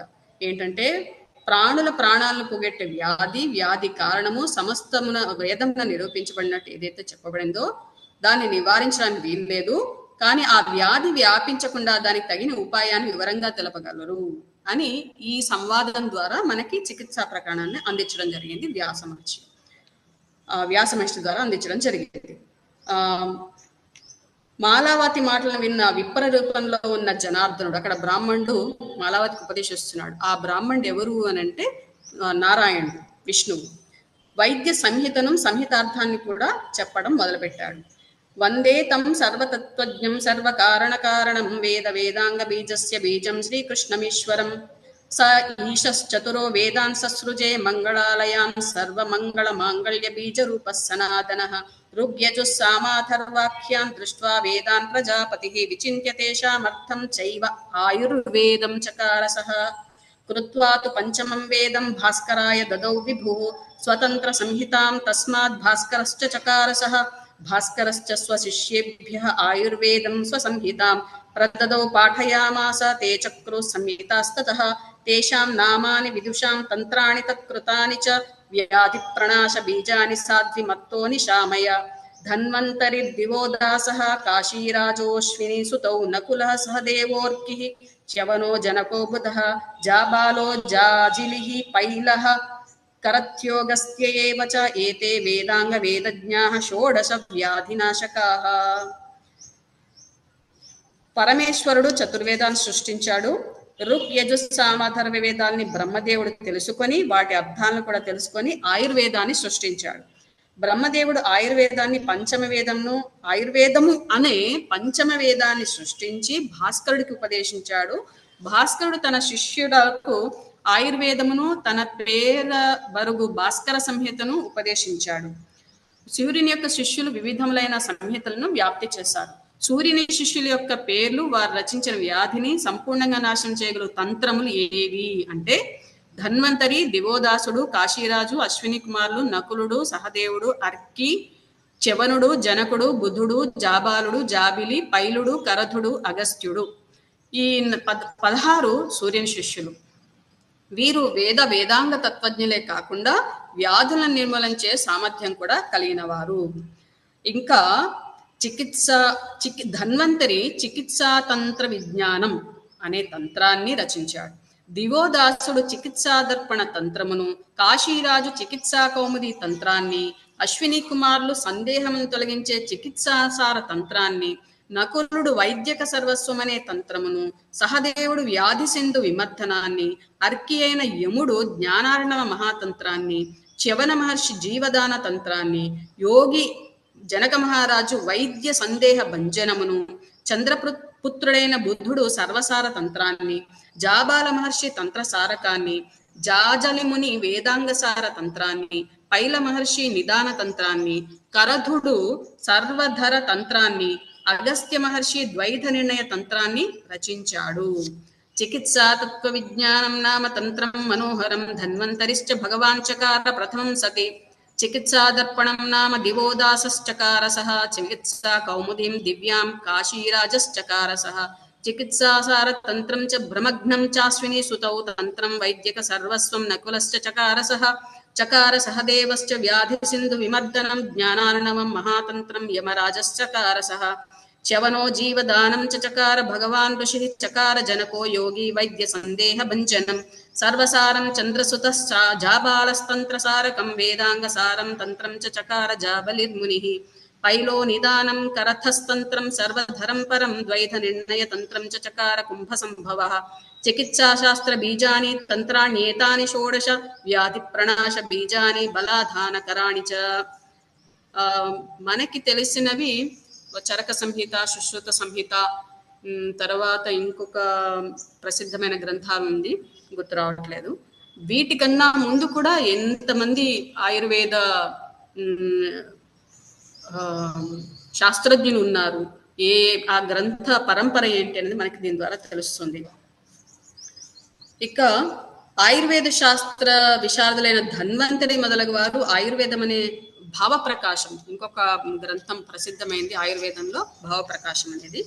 ఆయుర్వేద శాస్త్ర విశారదులైన ధన్వంతరి మొదలగు వారు ఆయుర్వేదం అనే సముద్రమును జ్ఞానం అనే మంత్రపర్వం చెలికి పైన పేర్కొన్న గ్రంథములనే నవనీతాలను తీశారు. దివ్యమైన భాస్కర సంహితను పై గ్రంథంను చక్కగా చూచిన ఆయుర్వేద శాస్త్రం సమస్తముకు కారణమని నీకు స్పష్టంగా తెలుస్తుంది. వ్యాధి తత్వాన్ని చక్కగా గుర్తించటము, రోగం వలన కలుగు వేదనను నిగ్రహించే శక్తి కలవాడే వైద్యుడు. ఆయుర్వేద శాస్త్రాన్ని చక్కగా తెలిసినవాడు, చికిత్స చేయడం చక్కగా తెలిసినవాడు, దయా స్వభావం కలవాడు, ధర్మిష్ఠుడు వ్యాధుడు. ఇక్కడ వ్యాధుడి యొక్క లక్షణాలు చెప్తున్నాడు. అయితే వైద్యుడు ఆయుష్కి కర్త మాత్రం కాడు అని చాలా చక్కగా వాస్తవాన్ని చెప్తున్నాడు. మథిత్వా జ్ఞాన మంత్రేణైవాయుర్వేద పయోనిధిం తతస్తస్మాదుదాజా కురుహు నవనీతాని కోవిదాః ఏతాని క్రమశో దృష్ట్వా దివ్యాం భాస్కర సంహితాం ఆయుర్వేదం సర్వబీజం సర్వం జానాసి సుందరి వ్యాధేస్తత్వ పరిజ్ఞానం వేదనాయాశ్చ నిగ్రహ ఏతద్వైద్యస్య వైద్యత్వం న వైద్యః ప్రభురాయుషః న వైద్యః ప్రభు ఆయుషః ఆయుర్వేదస్య విజ్ఞాత చికిత్సాసు యథార్థవేద్ ధర్మిష్ఠశ్చ దయాళుశ్చ తేన వైద్యః ప్రకీర్తితః. ఇంకా ఒక దారుణ జ్వరము యొక్క ఒక భేదము, దాని పేరు దారుణ. ఇది అన్ని రోగాలకి జనకము అంటున్నాడు. జనక సర్వ రోగాణం దుర్వారో దారుణోజ్వరః శివభక్తశ్చ యోగీ చ నిష్ఠురో వికృతాకృతిః భీమస్త్రిపాదస్త్రిశరాః షడ్భుజో నవలోచనః భస్మప్రహరణో రౌద్రః కాలాంతకయమోపమః మందాగ్నిస్తస్య జనకః మందాగ్నేః జనకాస్త్రయः పిత్తశ్లేష్మ సమీరాశ్చ ప్రాణినాం దుఃఖదాయకాః వాయుజః పిత్తజశ్చైవ శ్లేష్మజశ్చ తథైవ చ జ్వరభేదాశ్చ త్రివిధాః చతుర్థశ్చ త్రిదోషజः పాండుశ్చ కామలః కుష్ఠః శోథః ప్లీహా చ శూలకः జ్వరాతిసారగ్రహణీ కాసవ్రణ హలీమకాః మూత్రకృచ్ఛశ్చ గుల్మశ్చ రక్తదోష వికారజః విషమేహశ్చ కబ్జశ్చ గోదశ్చ గలకండకः భ్రమరీ సన్నిపాతశ్చ విఘాచి ధారుణీ సతి ఏషాం భేద ప్రభేదేన చతుషష్ఠీరుజః స్మృతాః. 64 రోగాల గురించి ఇక్కడ చెప్తున్నాడు. మృత్యుకన్యా సుతాశ్చైతే జరా తస్యాశ్చ కన్యకా జరా చ భ్రాతృభిః సార్ధం శశ్వద్భ్రమతి భూతలం ఏతే చోపాయ వేత్తారం న గచ్చంతి చ సంయతం పలాయంతే చ తం దృష్ట్వా వైనతేయమివోరగాః. దారుణ అనే జ్వరము సమస్త రోగాలకి కారణము. ఈ జ్వరము శివభక్తుడు యోగి వికృతాకృతి కలది, భయంకరమైంది, 3 పాదములు 3 తలలు 6 భుజాలు 9 కళ్ళు కలది, రౌద్ర స్వరూపం కలది, కాలాంతక యమతుల్యమైనది. జ్వరానికి కారణం మందాగ్ని. ఆ మందాగ్నికి వాత పిత్త శ్లేష్మములు కారణములు. జ్వరములు వాతం వల్ల కలిగినది, పిత్తం వల్ల కలిగింది, శ్లేష్మం వల్ల కలిగింది, త్రిదోషం వల్ల కలిగింది అని 4 విధాలు. పాండు కామల కుష్ఠు శోధము అంటే జలోదరము, ప్లీహము, శూల, జ్వరము, అతిసారము, గ్రహణి, కాస, వ్రణములు, హలీమకము, మూత్రకృచ్ఛము, రక్తదోష వికారము కలిగే గుల్మము, విషమేహము, కబ్జము, గోదము, గలకండకము, భ్రమరి, సన్నిపాతము, విశూచి. వీటి భేదాలు ప్రభేదాలతో 64 విధాలైన రోగాలు కలుగుతున్నాయి. ఈ వ్యాధులన్నీ మృత్యుకన్యకు పుత్రులు. ముసలితనము మృత్యుకన్య పుత్రిక. ఈ జర తన సోదరులతో కలిసి భూమండలం అంతా తిరుగుతుంది. ఇవన్నీ యమనియమములతో ఉండు వాడిని, రోగ నివారణోపాయం తెలిసిన వాడిని చూచి గరుత్మంతుని చూచి సర్పములు పరిగెత్తినట్లు పరిగెత్తుకోవును. ఇక్కడ అంతిమంగా ఆ చివరి వాక్యంలో ఎవరైతే యమములను నియమాల్ని పాటిస్తారో వారి జోలికి 64 రోగాలు హాని కలిగించవు అని చెప్తున్నాడు. వారి దరికి చేరవు అని చెప్తున్నాడు. ఇంకా మనకి ఇటు ఆయుర్వేదంలోను ధర్మశాస్త్రంలోనూ గోచరించే విశేషాలను తర్వాత పొందుపరుస్తున్నారు. మనము ఎలాంటి నీటితో స్నానం చేయాలి, ఎలా భోజనం చేయాలి, ఎలాంటి నీటిని తాగాలి, పాలను ఎలా తోడు పెట్టుకోవాలి, ఆ విశేషాలు కూడా ఇక్కడ పొందుపరచబడ్డాయి. చాలా చక్కటి త్రికాలాలకి వర్తించేటటువంటి విషయాలు. మరి పురాణాలు కదా, పురాణాల్లోని విశేషాలు ఇప్పటి నేటి సమాజానికి వర్తిస్తాయి లేదా అంటే తప్పకుండా వర్తిస్తాయి. ఉపాఖ్యానాలు ఇవన్నీ ఏమిటి అని అంటే మిత్ర సంహితాలు కథల రూపంలో ఆయా పాత్రల ద్వారా చెప్తూ మనకి ఇలాంటి విశేషాలు చెప్తున్నాయి. ఎలా చేయాలి? గ్రీష్మ ఋతువులో సరస్సులో ఉన్న చల్లని నీటితో స్నానం చేస్తూ చందన ద్రవాన్ని చల్లగాల్ని సేవిస్తే వ్యక్తికి ముసలితనం రాదు అని చెప్తున్నాడు. కళ్ళను నీటితో పరిశుభ్రం చేసుకోవడం, వ్యాయామం, అరికాల్ని నూనెతో మద్దించుకోవాలి, చెవుల్లో నూనె వేసుకొని తలంటు చేసుకుంటే ముసలితనం వ్యాధులు దూరం అవుతాయి. అయితే ఏ ఋతువులో ఏ విధంగా ఆచరించాలని చెప్తున్నాడు. వసంత ఋతువులో ప్రతిదినం తిరగటము, కొంచెం అటు ఇటు తిరగడము, కొద్దిగా అగ్నిని సేవించటము, యుక్త వయసులో తనకంటే వయసులో చిన్నదైన స్త్రీతో సంసారాన్ని గడపడం వల్ల ముసలితనం రాదు అంటున్నాడు. సో గ్రీష్మ ఋతువులో చల్లని నీటితో స్నానం చేయాలి, చందన ద్రవాన్ని పుసుకోవాలి, చల్లని గాలిని సేవించాలి. వర్ష ఋతువులో వేడి నీళ్ళ స్నానం చేయాలి, వర్షపు నీరుని తాగకూడదు, నిర్ణీత సమయంలో మితంగా భోజనం చేయాలి. శరత్కాలంలో ప్రతిదినం భ్రమణం చేయకూడదు అంటున్నాడు. సరస్సులో స్నానం చేయాలి, మితమైన ఆహారాన్ని భుజించాలి. హేమంత ఋతువులో సరస్సులో స్నానం చేయటం మంచిది, అగ్నిని కూడా సేవించాలి తగిన సమయంలో. వేడిగా ఉన్న కొత్త బియ్యపు అన్నాన్ని తినాలి, అప్పుడు జరా భయం ఉండదు.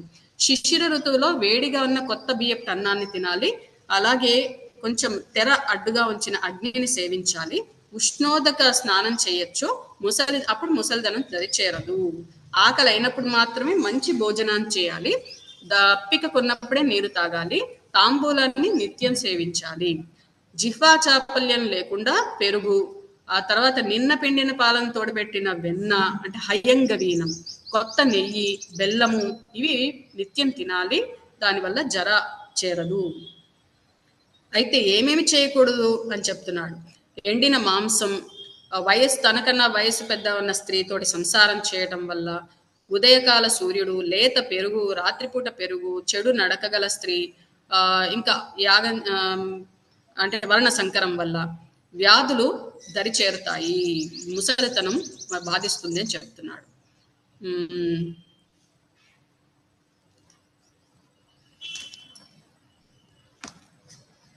ఇక ఉపవాసాలు, దైవ భక్తి, పుణ్యతీర్థాలను సేవించేవాడు, ఇవన్నీ కూడా వీరిని కూడా వ్యాధులు బాధించవు.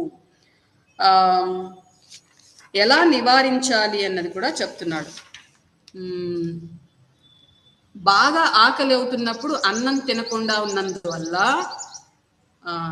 ఏం జరుగుతుంది? మణిపూరక చక్రంలో పైత్యం పుడుతుంది. తాటి పండును అంటే ముంజకాయలు, మారేడు పండును తిని వెంటనే నీరు తాగితే ప్రాణాలని పోగొట్టే పిత్తం ఏర్పడుతుంది అంటున్నాడు. వేడి నీటిని తలపై పోసుకున్న, భాద్రపద మాసమున చేదు వస్తువులు విపరీతంగా తిన్న పైత్యం ఏర్పడుతుంది. చక్కెర కలిపిన ధనియాలు, చల్లని నీటితో తడపబడిన పిండి, శనగలు, పెరుగు, మజ్జిగ కాక మిగిలిన గవ్యములు అంటే ఆవు పాలు, ఆవు వెన్న, ఆవు నెయ్యి, ఆవు మిగడ, బాగా పండిన తాటి పండ్లు, మారేడు పండ్లు, చెరుకు సంబంధమైనవి, పెసరపప్పుతో చేసిన కట్టుచారు, చక్కెర కలిపిన నువ్వుల పిండి, అల్లము ఇవి పిత్తాన్ని పొగడతాయి, బలాన్ని, పుష్టిని కలిగిస్తాయి. ఇంకా పైత్యానికి కారణాలు, పిత్తనాశక వస్తువులు చెప్తున్నాడు. భోజనం తర్వాత స్నానం చేసిన, దప్పిక లేక నీరు తాగిన, నువ్వుల నూనె, చిక్కని ఆమలకి ద్రవం, చిక్కని నూనె, చద్ది అన్నము, నిన్నటి మజ్జిగ, పెరుగు, బాగా పండిన అరటిపండు, మేఘాంబూలు, చక్కెర నీళ్లు, కొబ్బరి నీళ్లు, గురువింద చెట్టు పండు, బాగా పండిన సన్నదోస పండు, వర్షాకాలంలో సరస్సులో చేసిన స్నానం మొదలైన శ్లేషం కలిగిస్తాయి. ఆ శ్లేష్మం వీర్యమంతా పోడుతుంది. దాని జన్మస్థానం బ్రహ్మరంధ్రము. మనం పైన మణిపూరక చక్రము అని ఒక చోట చదువుకున్నాం, ఇక్కడ బ్రహ్మరంధ్రము అని చెప్తున్నాడు. ఇక్కడ కూడా మనకి ఆయుర్వేదము, యోగ శాస్త్రం వీటికి సంబంధించిన విశేషాలు కనిపిస్తున్నాయి. సో ఈ చికిత్సా ప్రకరణంలో ఇలా చాలా చాలా విశేషాలు చెప్తాడు. పండిన అరటిపండు, కొబ్బరి నీడు, అప్పుడే చిలికి చేసిన మజ్జిగ, మంచి పిండి, గేదె పెరుగు, శర్కరతో కూడుకున్న రుచికైన ఆహారం, కేవలం రుచికరమైన ఆహారము, మరీ చద్దిది కాని అన్నము, సౌవీరము, చల్లని నీరు, పక్వతైలము, దువ్వెల నూనె, కొబ్బరి, ఖర్జూరం, తాటిపండు, వేడి అయిన ఆమలికి ద్రవం, గోరువెచ్చని నీటిలో చేసి స్నానము, మంచి చందన ద్రవము, దట్టమైన తామరేకుల శయ్య, చక్కని విసనకరలు, ఇవన్నీ వాత రోగాన్ని పోగొడతాయి. సో ఈ వాత రోగాలు, పిత్త రోగాలు, ఇంకా మిగిలిన రోగాలు వీటి ఎలా నివారించుకోవచ్చు అని చెప్పి వివరించడం జరిగింది. సో వ్యాధుల పేర్లు, వాటి నివారణకి ప్రాచీన రచించిన వివిధ తంత్ర గ్రంథాల పేర్లు నీకు చెప్పాను ఓ మలావతి. ఈ తంత్ర గ్రంథాలన్నీ వ్యాధులను సమూలంగా నాశనం చేస్తాయి. ఈ గ్రంథంలో తెలపబడిన రసాయనాదులు, ఉపాయాలు చాలా దుర్లభమైనవి. ఇవన్నీ చదవడానికి చాలా కాలం పడుతుంది. కాబట్టి నీ భర్త ఏ రోగం వల్ల చనిపోయాడో చెప్పు అని ఆమెకి చికిత్సా శాస్త్రాన్ని బోధించి మాలావతిని అడుగుతున్నాడు. నువ్వు ఏ రోగం వల్ల చనిపోయాడు నువ్వు చెప్తే మేము దానికి ఉపాయం చెప్తాము అని. ఈ ఇలా మనకి ఆయా శాస్త్ర విశేషాలని వ్యాసుడు ఆయా పురాణాల్లో, ఆయా ఉపాఖ్యానాల ఆఖ్యానాల ద్వారా మనకు అందించడం జరిగింది. ఇవే కాకుండా మనకి ధర్మశాస్త్ర విశేషాలను కూడా చెప్తాడు. మనకి ఐదుగురు సమాజంలో ఐదుగురు తండ్రిగా భావింపబడతారని జనిత చోపనేత చ అని ఒక శ్లోకం ఉంటుంది. అలాగే మా ఐదుగురు సమాజంలో మనము ఐదుగురు స్త్రీలను తల్లిగా భావించాలని చెప్తారు. అట్లాంటివన్నీ కూడా ఇక్కడే ఈ బ్రహ్మవైవర్త పురాణాలు కూడా మనం చూడవచ్చు. విశేషంగా ఈ వర్ణాలు కులాలు వాటి గురించి నేను కొన్ని రెఫరెన్సెస్ చూడాలనుకున్నాను, కానీ వెంటనే తీసుకున్నాను. ఆ పర్టికులర్ పేజ్ నేను తీయలేకపోతున్నాను. 4 వర్ణాలు ప్రధానమైనవి. ఆ వర్ణ సంకరం వల్ల ఉద్భవించినవే కులాలు అని చెప్తారనమాట. కంసాలి వాళ్ళు, మంగలి వాళ్ళు, తర్వాత రథకారులు, వీళ్ళందరూ కూడా సంకర జాతులు. వాటిని కులాలు అని వ్యవహరిస్తారని చెప్తారు. జాతి ప్రకరణం, అది కూడా 1-2 శ్లోకాలు చెప్తాను. జాతి ప్రకరణం అనే చోట ఉంది. నాకు ఈ పురాణం చదవడం వల్ల ఈ అవగాహన ఏర్పడింది. పురాణాల ఈ విధంగా వీటిని కులాలు ఉద్భవించాయని చెప్తున్నారని. కులాలు, జాతులు.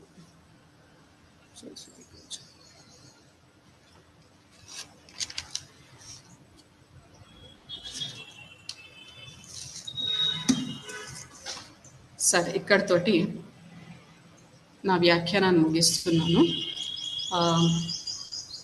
ఈ వ్యాఖ్యానం చేయమని చెప్పి నన్ను ఆదేశించినటువంటి పెన్నా మధుసూదన్ గారికి కృతజ్ఞతలు.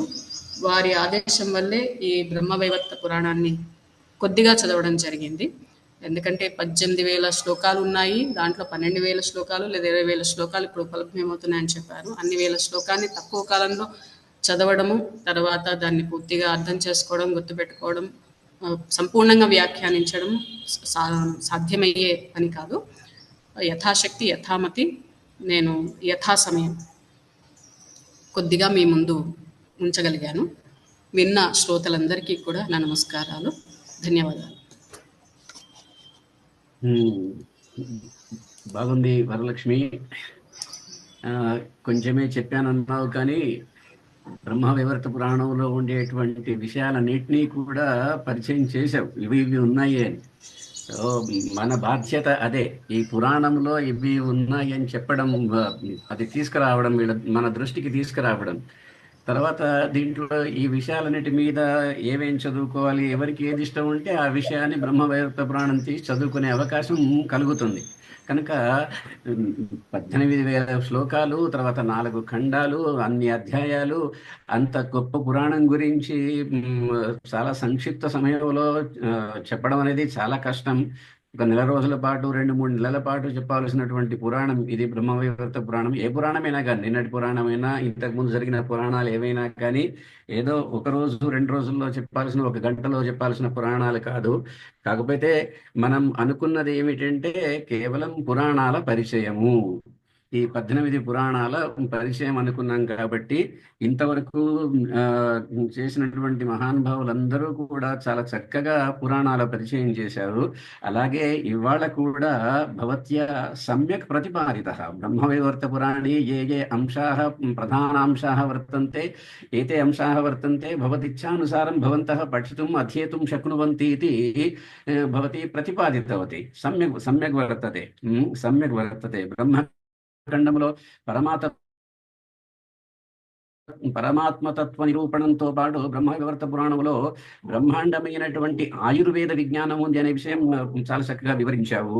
అంతేకాకుండా బ్రహ్మవైవర్త పురాణంలో ప్రకృతి ఖండంలో సరస్వతి ఉపాసన ఉంది. అలాగే తులసి మహాత్మ్యం చాలా గొప్పగా వర్ణించబడింది బ్రహ్మవైవర్త పురాణంలో.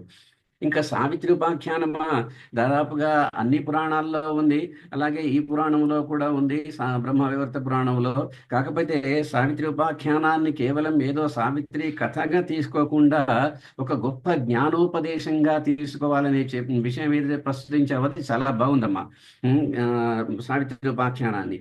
అలాగే మానసాదేవి తత్వం అందరం ఏదో హరిద్వార్కి అక్కడికి వెళ్ళినప్పుడు మానసాదేవి క్షేత్రానికి వెళ్తాం. అక్కడ సో ఆ మానసాదేవి తత్వం గురించి వివరించావు. అలాగే ఇంకా ముఖ్యమైనటువంటి విషయం దీంట్లో ఉంది, రాధా కవచం. రాధా తత్వం చాలా విశేషంగా వర్ణింపబడింది. అది మహాభాగవతంలో కూడా అంత వర్ణింపబడలేదు రాధ గురించి ఈ పురాణంలో. ఇంకా సురత వైశ్యులకు ఇచ్చినటువంటి వరప్రదానం మనకి మొన్న మార్కండేయ పురాణంలో విన్నాము. ఇవాళ మళ్ళీ బ్రహ్మవైవర్త పురాణంలో కూడా దేవి మహాత్మ్యం విషయం ఉందనే విషయం అనేది తెలుసుకున్నాం మనం. అలాగే గణపతి ఖండం చాలా విస్తృతమైనటువంటి ఖండం. గణపతి గురించి, వినాయకుడి గురించి తెలుసుకోవాలంటే తప్పకుండా బ్రహ్మవైవర్త పురాణం యొక్క అధ్యయనం చేయాలి. చాలా చక్కగా ఉంది. మానవ జీవనానికి, సామాజిక జీవనానికి సంబంధించినటువంటి అనేక విషయాలు దాంట్లో ఉన్నాయి, అనేక ఉపదేశాలు ఉన్నాయి అనే విషయం ప్రస్తుతించారు. చాలా బాగుంది. అలాగే ఇక్కడ ఇంకొక కొత్త విషయం, మనకి సాధారణంగా అందరం ఏమనుకుంటాము, ఆ కథ నువ్వు కూడా వినిపించావు అక్కడ, శివుడు రావడము, ఆయన్ని ఆ ద్వారం దగ్గర వినాయకుడిని పెట్టడము, శివుడు వస్తే అడ్డగించడము, శివుడు గజాసురుడి యొక్క ముఖాన్ని తెచ్చిపెట్టడం అనే కథ సాధారణమైన కథ. కానీ బ్రహ్మవైవర్త పురాణంలో శనీశ్వరుని వల్ల జరిగిందని, శ్రీ మహావిష్ణువు గజముఖాన్ని తెచ్చిపెట్టాడనే విషయం కొత్తగా ఉంది. అది కూడా చాలా బాగుంది. అలాగే పరశురామ ఉపాఖ్యానం కూడా చాలా విశేషంగా ఉంది దీంట్లో బ్రహ్మవైవర్త పురాణంలో. ఇంకా శ్రీకృష్ణ ఖండం గురించి చెప్పాల్సిన పని ఉంది. శ్రీకృష్ణ తత్వం చాలా బ్రహ్మాండంగా ఉంది. ఎక్కడో ఒకసారి విన్నాను, వేదవతి చరిత్ర కూడా దీంట్లో ఉందని విన్నాను. వేదవతి చరిత్ర, ఆ వేదవతే కృతయుగంలో వేదవతిగా ఉందని, త్రేతాయుగంలో సీతగా ఉందని, ఆ తర్వాత ద్వాపర యుగంలో ద్రౌపదిగా ఉందని, ఆ తర్వాత పురాణాలలో ఆ వేదవతే పద్మావతిగా అవతరించి శ్రీ వెంకటేశ్వర స్వామిని వివాహం ఆడిందనే విషయం తర్వాత పురాణాల్లో వచ్చిందని మనం విన్నాం. సో చాలా చక్కటి వ్యాఖ్యానం వరలక్ష్మి. అతిథి గురించి ఒక గొప్ప విశేషం ఉంది. అపూజితో తిథిర్యస్య భవనాద్వినివర్తతే పితృదేవాగ్నయ పశ్చాత్ గురవః యాంత్యపూజితాః అనే విషయం అతిథి గురించి చాలా చక్కటి విషయం ఉంది. ఇంకా ధర్మం గురించి చెబుతూ, ధర్మం యొక్క వైశిష్ట్యం చాలా గొప్పగా ఉంది ఈ పురాణంలో. నాస్తి ధర్మాత్పరో బంధుః నాస్తి ధర్మాత్పరః ధనం ధర్మాత్ ప్రియతరం కోవా స్వధర్మం రక్షయత్నతః. అది సర్వే అపి స్వధర్మం సర్వైః అపి స్వధర్మం రక్షణీయం స్వధర్మః రక్షణీయః అనే విషయం మన బ్రహ్మవైవర్త పురాణం చాలా బాగా చెప్తుంది. చాలా చక్కటి వివరణ దాంట్లో. ఆ బ్రహ్మవైవర్త పురాణంలో అనుకుంటాను, శుభదం పుణ్యదం చైవ విఘ్న నిఘ్నకరం పరం హరిదాస్య ప్రదం చైవ పరలోకే ప్రహర్షదం కిం తత్ బ్రహ్మవైవర్త పురాణం. చాలా చక్కగా ఉందమ్మా. శుభాభినందనలు వరలక్ష్మి. శుభం భూయాత్. ధన్యవాదాలు గురుగారు. ఎస్, చాలా చాలా బాగా చెప్పారమ్మా. నమస్కారం అండి. నమస్కారం అండి. నాకేం నిజంగా ఆ కులాలు వర్ణాలు ఎలా వచ్చాయి అన్న దాని మీద అనేకమైన చర్చలు మనకి. ఇది నాకు ఆ వివరాలు ఇవ్వగలుగుతావమ్మా? అంటే ఏ శ్లోకాలు, అది చాలా చాలా యూస్ఫుల్ అవుతుంది సంఘంలో, సమాజంలో అందరికీ కూడా. చాలా బాగా చెప్పారు. అసలు మీ కాంటాక్ట్ నంబర్ లేదు నా దగ్గర, cell phone number Varalakshmi number లేకుంటే ఎట్లా మీ దగ్గర? నేను ఏమో నా సెల్లో సేవ్ చేసుకోలేక ఆమె నంబర్ లేదు. ఇక్కడ 10వ అధ్యాయం బ్రహ్మఖండంలో 10వ అధ్యాయము 39వ పేజీ. ఇది నాకు ఎక్కడి నుండి అసలు ఈ ప్రాతిపదిక, కులం అనే ప్రాతిపదికలు ఏర్పడ్డాయి అనే జిజ్ఞాస ఉండేది. అది ఇలా వ్యాసుడు ఈ విధంగా, లేదా ఈ పురాణకర్తలు ఈ విధంగా చెప్తారు. కులం అనే దాన్ని ఇలా నిర్వచించాలని చెప్తున్నాను. ఇక్కడ చూడండి, బ్రహ్మదేవుని ముఖం నుండి ఇతర బ్రాహ్మణ జాతులు ఉద్భవించాయి. ఆయా ప్రదేశంలో గోత్రములు లేఖనున్నారు. చంద్రుడు, సూర్యుడు, మనువుల గోత్రం నుండి క్షత్రియులు పుట్టారు. బ్రహ్మదేవుని బాహువుల నుండి ఇతర క్షత్రియ జాతులు పుట్టాయి. బ్రహ్మదేవుని తొడల నుండి వైశ్యులు, పాదం నుండి శూద్ర జాతులు పుట్టాయి. అయితే ఈ 4 జాతుల సంకరం వల్ల వర్ణ సంకరాలు జరిగాయి. గోవులను కాచువాడు, మంగలి, బిల్లుడు, మోదకుడు, కూబరుడు, తాంబూలమిచ్చువాడు, స్వర్ణకాడు వీరందరూ వైశ్య జాతికి చెందినవారు. వీరిని సచ్చుద్రులు అంటారు. శూద్ర స్త్రీ యందు వైశ్యునికి పుట్టినవాడు కరణుడు, వైశ్య స్త్రీ యందు బ్రాహ్మణికి పుట్టినవాడు అంబష్టుడు. ఇది కొద్దిగా వివరించాను, సమయాభావం వల్ల అంతకన్నా ఎక్కువ వివరాల్లోకి వెళ్ళదలుచుకోవట్లేదు. మనకి 10వ అధ్యాయం బ్రహ్మఖండంలో 10వ అధ్యాయంలో జాతి నిర్ణయం అని ఉన్నది. అందులో చాలా చక్కగా ఏ ఏ కులాలు ఏ సంకరం వల్ల, ఏ జాతుల సంకరం వల్ల ఉద్భవించాయని ఇచ్చారు. అది చదువుకోవచ్చు. ధన్యవాదాలమ్మా, ధన్యవాదాలు. అయినా ఆ పురాణం నా దగ్గర లేదు. ఇప్పుడు నేను ఆ పురాణం సంపాదించుకుంటా ఎలా అయినా. అలా నా దగ్గర కేవలం విష్ణు పురాణం ఒక్కటే ఉంది, ఇంకా పురాణాలు ఏవి లేవు. సరే, ఓకే అమ్మా, నేను చూస్తాను అది. థ్యాంక్ యూ, ధన్యవాదాలు. ఇంకా ప్రొఫెసర్ పురుషోత్తమరావు గారు ఉన్నారు, రవీందర్ గారు ఉన్నారు, రంగారావు గారు ఉన్నారు, పెద్దవాళ్ళందరూ ఉన్నారమ్మా ఇవాళ. నమస్తే మేడం. నమస్కారం సార్. మేడం చాలా బ్రహ్మాండంగా చెప్పారు. అసలు ఆవుతైనా గనగన గంట కొట్టినట్టే. మేడం ఇప్పుడు మీరు చెప్పినట్టు ఈ విరాట్ స్వరూపాలు ఉంటాయి మేడం. ఎవరు పుట్టారో బ్రాహ్మణోస్యమకమాసీత్ బాహురాజన్య కృత ఊరూత దేశే ద్వైష పద్యాగం శూద్రో అజాయత ముఖాజింద్రగ్నిచ్చ ఇట్లా అని అందులో వస్తుంది మేడం పురుష సూక్తంలో. మనకి ఇక్కడ బ్రహ్మ నుండి ఆవిర్భవించారని వివరణ. బ్రహ్మ దాని వ్యాఖ్యానం వేరుగా ఉంటుందిలే, అలా కాదు. రైట్ రైట్, చక్కగా ఉంది శ్రీనివాస్. అవును, పురుష సూక్తంలో చెప్పినట్టుగా. అదే. ఓకే భరద్వాజ్. చాలా బాగా చెప్పారు. ముఖ్యంగా ఈ చికిత్స విధానం గురించి, యోగ విధానం గురించి ఎక్కడ వర్ణించారనే విషయం మీరు ఉమామహేశ్వరరావు గారు మాకు చాలా హెల్ప్ఫుల్ అయిన విషయం అది. ఎందుకంటే పురాణాలు అనగానే జనరల్ దేవతల గురించి, దేవుడి గురించి ఉంటుంది. మనకి ఎందుకులే అని అనుకునే వాళ్ళు చాలా మంది ఉన్నారు ఈ కాలంలో. అలాంటి సమయంలో మీరు ఈ రెండు ముఖ్యమైన విషయాలు ప్రజలకు ఉపయోగమైనవి, యోగము, చికిత్స అనేది హైలైట్ చేసి చెప్పిన విధానం చాలా బాగుంది. చాలా ఉపయోగకరం కూడా. చాలా ధన్యవాదాలు మీకు చెప్పినందుకు. చాలా బాగుంది మేడం.